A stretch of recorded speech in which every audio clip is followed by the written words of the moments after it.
18. Hello and welcome to a brand new edition of Inside Out on the Road, a show where we focus on individual stocks with in-depth analysis, deep dive into financials, and also tell you about the key risks and triggers going forward. Well, let's not waste any time and get straight to our first stock. My colleague Sonal gets us a very special deep dive on Keystone Realtors. 2022 has been a dream year for most of the real estate developers, as they are calling it the start of a multi-year bull cycle when it comes to real estate.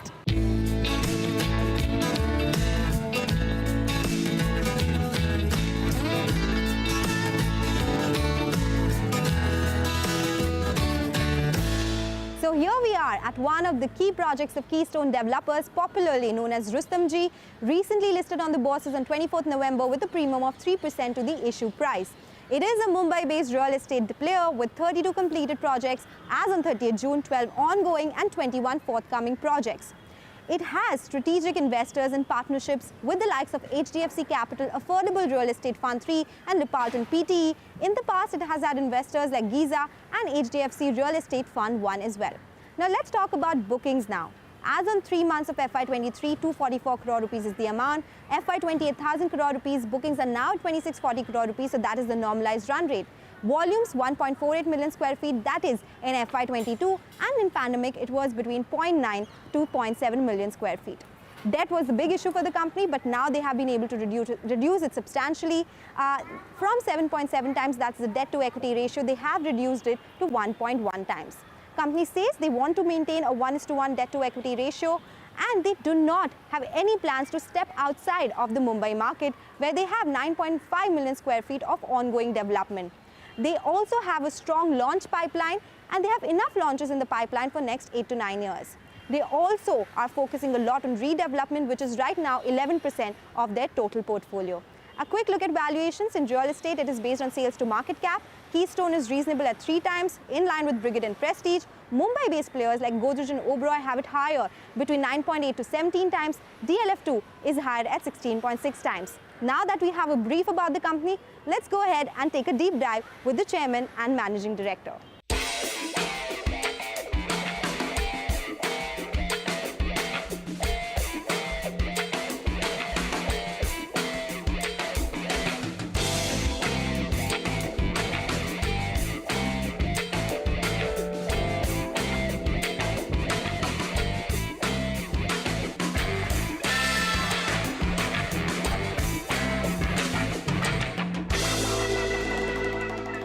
Promised, we have with us Mr. Boman Irani, who is the chairman and managing director at Keystone Realtors. Mr. Irani, thank you so much for joining us here on Inside Out. It's a pleasure to speak with you, and especially when real estate sector is all everyone can talk about, especially in 2022, right?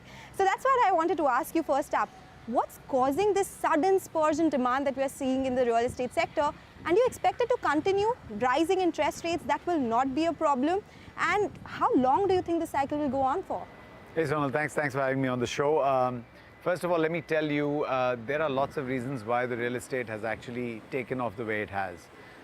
Key being that in India, we're largely building our wealth to actually real estate sources, right? And most of the families have about 60% of their wealth growth coming from real estate itself. We've seen that in the past few years, there's been so many ups and downs that people have decided to move towards a little more stability, and they're looking at long-term safety for their money. And that's where cities like Mumbai and MMR have grown hugely. I mean, look at this development, for instance. It's one of the largest redevelopments in this area, with 168 members getting new homes from their old buildings that they had, and almost about 400 apartments being built for sale, where you almost see a congruence in the kind of redevelopment, whether it's the rehab or it's the sale buildings, as you can look around you. So this has led to a newness or a kind of a youth infusion into the city of Mumbai, redevelopments. Add to that the infrastructure that's being built across the country. This is leading to a lot of commercial development as well. And with every 1 square feet of commercial development, 10 square feet of residential development also takes place in the city. Most of the new developments, in the earlier days, we used to sit with the architects and worry about how to save 6 square feet here and 4 square feet there.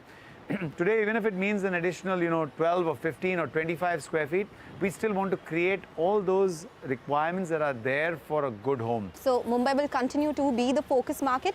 What is it about the Mumbai market that keeps you focused on this one? Lesser or limited area here, higher prices. Of course, higher prices is good for the developers, but will that continue to be the big focus point? So wait, last statement first. Higher prices do not mean it's great for the developers, right? Most of the developers today are working on, let's say, margins that are almost business-like margins. Gone are the days of yore where you bought a plot of land, it kept on appreciating. As a matter of fact, your inefficiencies helped you. Today, it is all about creating that efficiency. Now, as far as Mumbai and MMR are concerned, I told you about the infrastructure that's been developed. Over 60 years, the kind of infrastructure that was not done in this city has been done in the last 5-6 years. And obviously, this means that the city is growing, it's getting a lot more bigger. Secondly, Mumbai has always been the Sone ki Chidiya, right? Everywhere, from around the country, people have wanted to come over here. It is that desire to come into Mumbai. Of course, Bollywood has helped in a big way to kind of, increase the charm of this city. But the city has a charm. So yes, as far as we are concerned at Rustomjee, we are decided that we are one of the prominent developers in this city. I can see a whole host of developers from outside the city come over here. So hey, I am a prominent developer here. Everybody finds this market interesting. Why don't I stay here and keep growing as one of the prominent developers out here, rather than trying to go to other parts of the country? I think Mumbai today is one of the best in terms of developing cities. You and I are suffering because of the traffic due to the excavations everywhere. But think 2 years or 3 years down the line, when 2025 your metros will be running, your sea-link would have been completed between the city and Bandra and going all the way up to Warsaw. We've got a great future out here. You spoke about redevelopment. You spoke about a place where we are right now, which is a redeveloped property. That has been the big focus point for you as well. What is it as a percentage of your focus or the portfolio right now? And will that be the focus point, or you look at affordable or luxury going forward? So good question. And so the points that I want to speak to you about is Rustomjee is in all classes, or what I classify as all classes of residential real estate development, and we are largely a residential developer. So we've got something called the affordable housing. And affordable, again, one has to be cognizant of the fact that affordable is affordable to various types of, classes of people, and various cities have various affordable definitions even by the government. So we are in the under 1 crore, which we categorize as affordable. These would mainly mean Virar, where we are doing a 217-acre township. This would also mean Dombivli, where we've just acquired or entered into a joint development with a landowner, where we're going to about 2.2 million square feet of development. Then we have the mid to mass, which we categorize as the 1 crore to 3 crore. This would mean everything from Thane, where we're doing a 127-acre layout, to Borivali, Kandivali, Malad, Goregaon, all that area where we are again focused on continuing to stay in the mid-mass, a large developer in the mid-mass. Then we have what's called the aspirational category, the 3 crores to 7 crores. But still, redevelopment is a bigger chunk? Redevelopment, good. I should touch upon this. So Rustomjee has been in the business of redevelopment since the year 2002. And at that point of time, a 12-member redevelopment of a tenanted building was done by us. What we realized at that point of time, redevelopment was actually not just a money game, but it was to understand, it was more about how you deal with people. So we built our skills on this front, and we continually trained ourselves to be kind of approachable by the people of the building. So every resident in this building, that's already been redeveloped has my mobile number. He can WhatsApp me if there's any kind of an issue. And within 24 to 48 hours, my team would have kind of taken care of that. So redevelopment today forms about 11% of our portfolio, but we are going to grow this, because now is when redevelopment has really taken off in this city.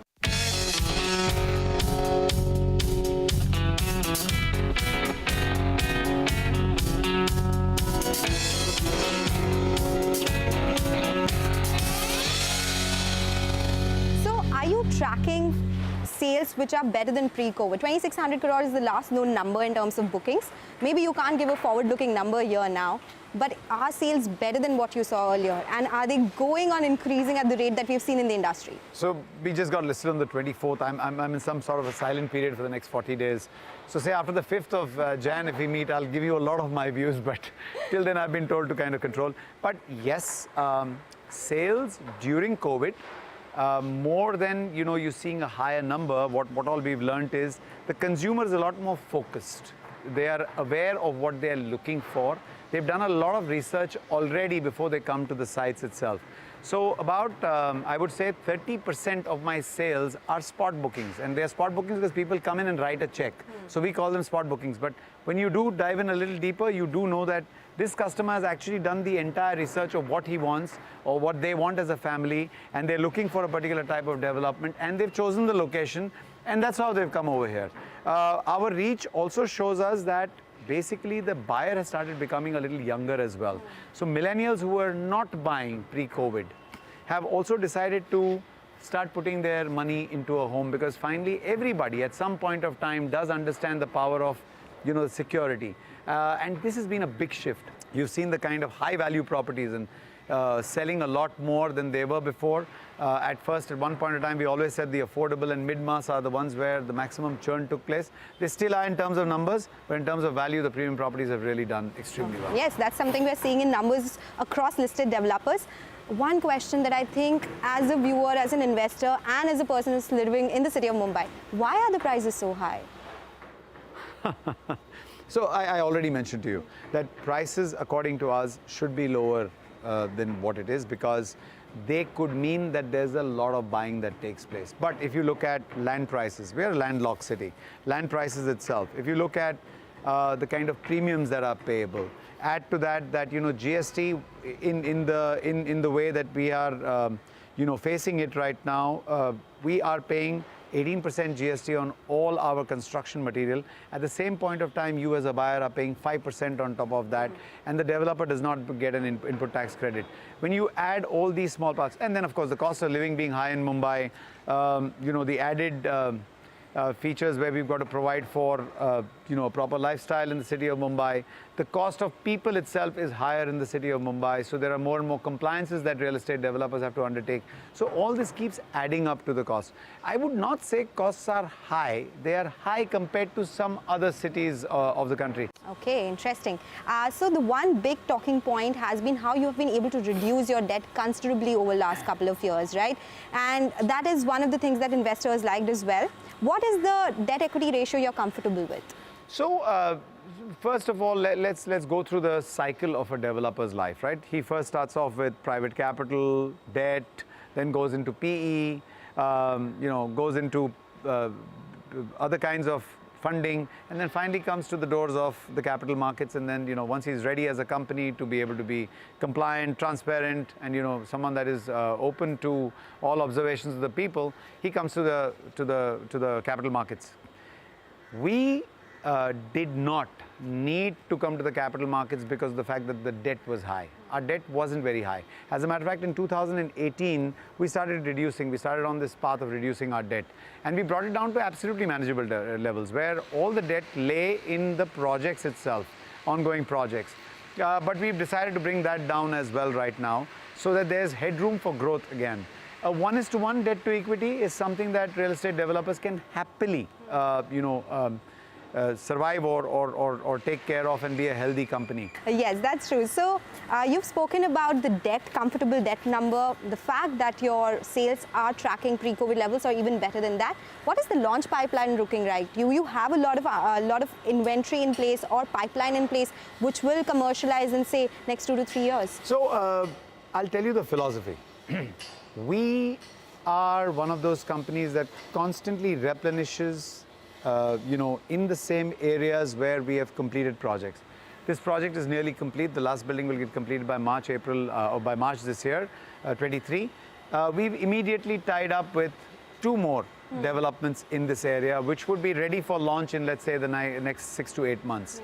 Likewise, in all our other projects, except in Thane and in Virar, where the land holdings are extremely large, 217 acres in Virar, 127 acres in Thane.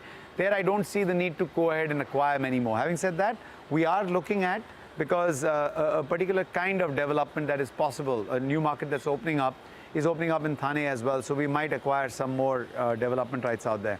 But today, we're with our philosophy of affordable, mid-mass, aspirational. We've just acquired or just done signed a joint development for a property in Mahim. So yes, we keep replenishing our stock, and we do it at about 1:1.5 ratio. For every 100,000 square feet that we complete, we're acquiring about 150,000 square feet. The idea being that this is in the pipeline and it takes some time to come in. The average timeline between acquisition and start, and I'm not speaking about all projects, would be anywhere between 6 months to a year. So one has to kind of plan that in advance.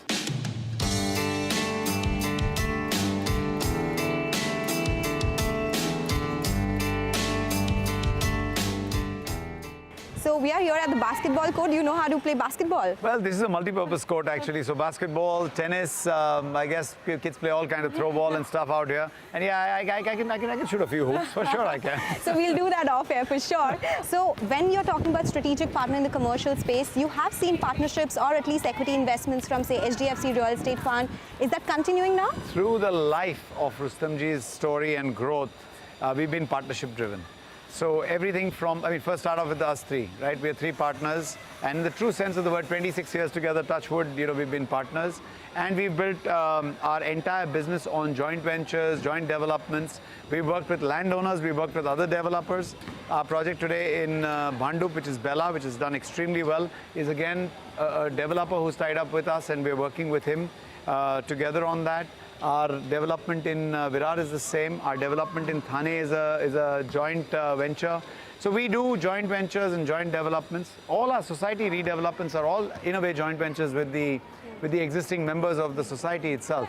So a partnership is a mindset that is very, very true to Rustomjee. And we believe that there's always a win-win situation that can be created for every kind of partnership, and we really work towards that.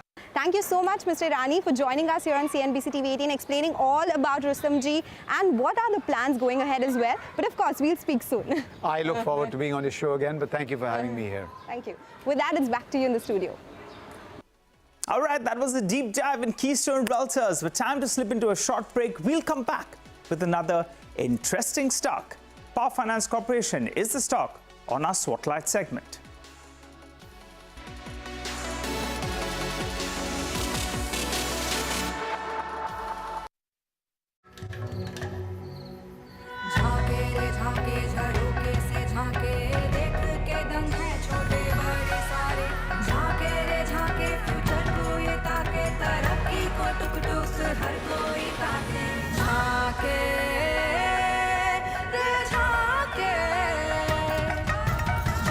Reimagineering brighter futures with smarter steels. ArcelorMittal, Nippon Steel India. Smarter steels, brighter futures.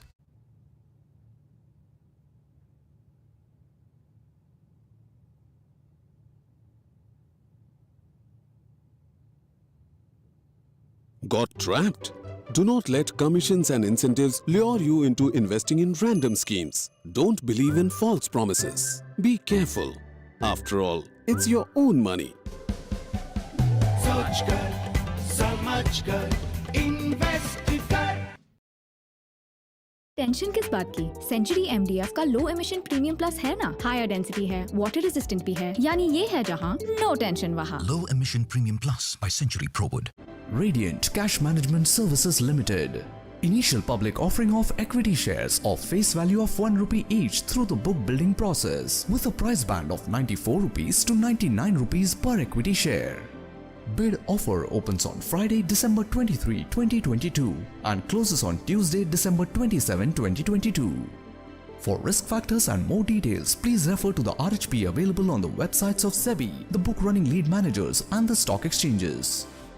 जिंदगी को दें रफ्तार, शुरू करें इसी त्योहार, खुशियों का सफर बिताएं साथ मिलकर। त्योहार तभी हो जब अपने साथ हो। SBI के संग इस त्योहार छोटी किश्त से बड़ी खुशियां ले आएं। SBI, the banker to every Indian.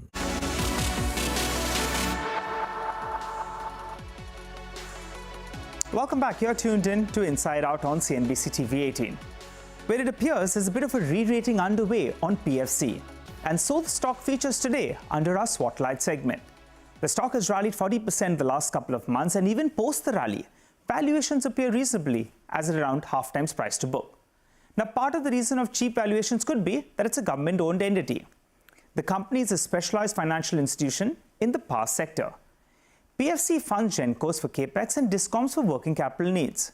The central government schemes like Uday, they tasted limited success, but reforms implemented in the power sector have started taking shape and are giving a makeover to the sector. Hence, REC and PFC, they are well placed, but as we know, REC is owned by PFC. The Ministry of Power, state governments as well as distribution companies, they have implemented various reforms, and as a result, the viability of the power system has improved. This was necessary because demand for power has been growing and further investments will be necessary for the power sector to expand to meet the growing demand. And the investments will only come if the power sector remains viable. The Ministry of Power has said there's a marked reduction in the aggregate technical and commercial losses of DISCOM in FY22. In fact, the AT&C losses of DISCOMs, they have declined significantly to 17% in FY22, which compares with around 22%.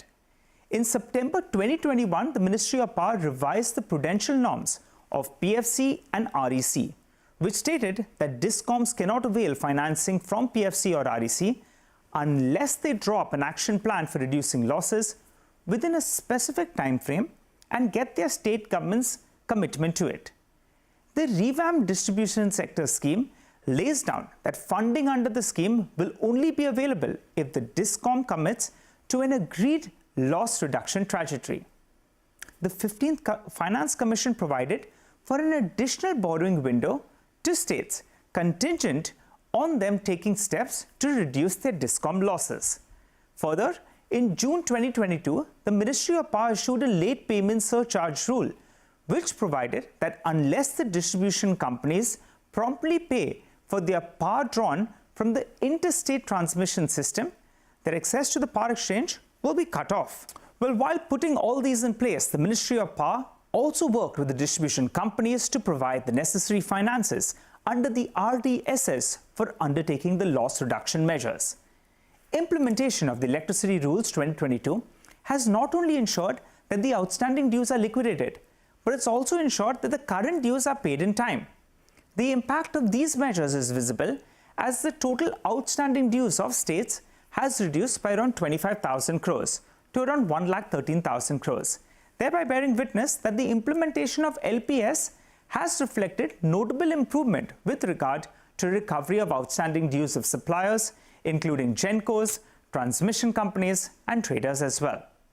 Well, as of September 2022, the gross loan assets are at around 3,77,000 crores, and they have disbursed close to around 22,000 crores in the first half of the fiscal. The breakup of the loan book, well, that's up for you on the screen, with generation as well as distribution companies forming more than 90% of the book, and majority of the lending being done to government entities. Well, its gross NPAs has reduced to sub 5%, and the net NPAs has come in at its lowest we've seen in 6 years. Now, moving to the valuation front, well, the stock trades at around half price to book. That's post adjusting the REC stake, which gives some kind of comfort on the valuation front, even post the recent run-up in the stock. This is further backed up by solid dividend payout, which has ranged between 9 to around 12 rupees over the last few years. Now, with an eye on FY24, the street is hoping for loan growth of approximately 8%, driven by infrastructure financing opportunity, a pickup in the capex cycle, and greater credit demand by generation segment on heightened power demand versus supply. Margins could also bottom out even in a rising interest rate scenario as asset repricing happens every 3 years. Additionally, expect lower credit costs because of significant provision buffer in place, and also lower slippages because of stress already recognized in the private sector. Well, since it's a government-owned entity, there's always an overhang with regard to capital allocation, delay in growth revival, as well as resolutions, and also higher haircuts in the projects under resolution. One more risk is the free power schemes by some states. Well, that could affect the financial viability of some of these DISCOMs. Well, that was about PFC, but we have run out of time on this edition of Inside Out. It's goodbye from Sonal and myself. But you keep writing to us and tell us what companies you want us to discuss and you want to hear about. We'll try to feature them on our show. Thanks so much for watching.